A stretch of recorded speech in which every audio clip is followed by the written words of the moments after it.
अरे सावरे सावरे चेहरा ए अरे सावरे सावरे चेहरा ओकरा गलिया पतिल रहे ए अरे सावरे सावरे चेहरा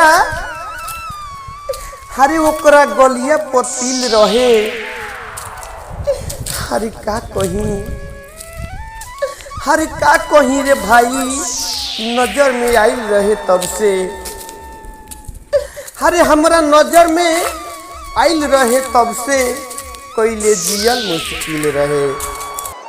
हेलो दोस्तों, आप सभी को बहुत बहुत स्वागत है हमारे दर्दनाक शायरी वीडियो में। तो चलिए हम आप सभी को समय वेस्ट ना करते हुए लेकर चलते हैं न्यू रुलाने वाला जख्मी दिल शायरी वीडियो में। तो चलिए, अगर हमारा शायरी अच्छा लगे तो मेरे वीडियो को लाइक और चैनल को सब्सक्राइब, साथ में बेल आइकन घंटी दबाना नहीं भूलिएगा, ताकि कोई भी मैं नया शायरी वीडियो डालूं तो आप सभी के पास नोटिफिकेशन जरूर गिरे। तो चलिए, फाइनली हम आप सभी को समय वेस्ट ना करते हुए लेकर चलते हैं न्यू रुलाने वाला जख्मी दिल शराबी शायरी में। रेडी 1 2 सो। हरे लगाई ना दिल अब,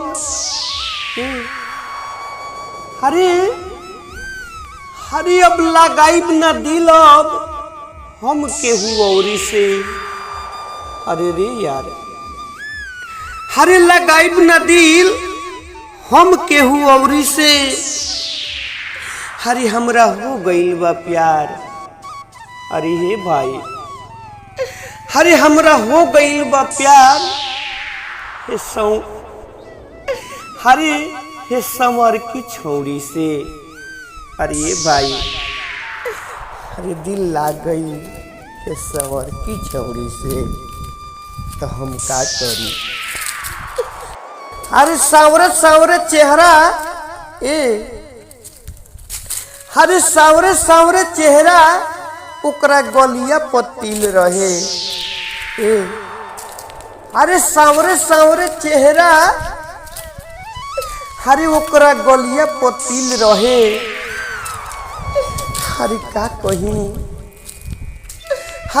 कहीं रे भाई नजर में आइल रहे तब से। अरे हमरा नजर में आइल रहे तब से कैले जियल मुश्किल रहे।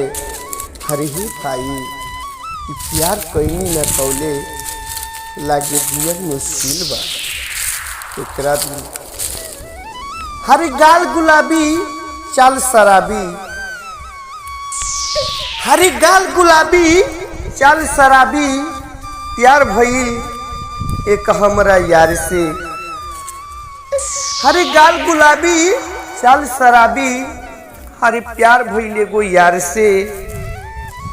हरी सवरकी में तो इतना मजा बा, हरी पतरकी में तो इतना मजा बा कि कोनो मजा नहीं के कुंवार में। अरे हे भाई, तो हेलो दोस्तों, प्लीज़ भाई अगर हमारा शायरी थोड़ा भी अच्छा लगा हो तो आप सब मेरे वीडियो को लाइक और चैनल को सब्सक्राइब, साथ में बेल आइकन घंटी दबाना नहीं भूलिएगा, ताकि कोई भी मैं ऐसे न्यू शायरी डालूं तो आप सभी के पास नोटिफिकेशन जरूर गिरे। तो चलिए, आप सब हमारे नेक्स्ट वीडियो के लिए बने रहिए।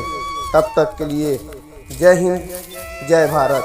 हम फिर से लेकर आएंगे ऐसा ही न्यू रुला देने वाला जख्मी दिल शायरी वीडियो। तो बने रहिए नेक्स्ट वीडियो के लिए।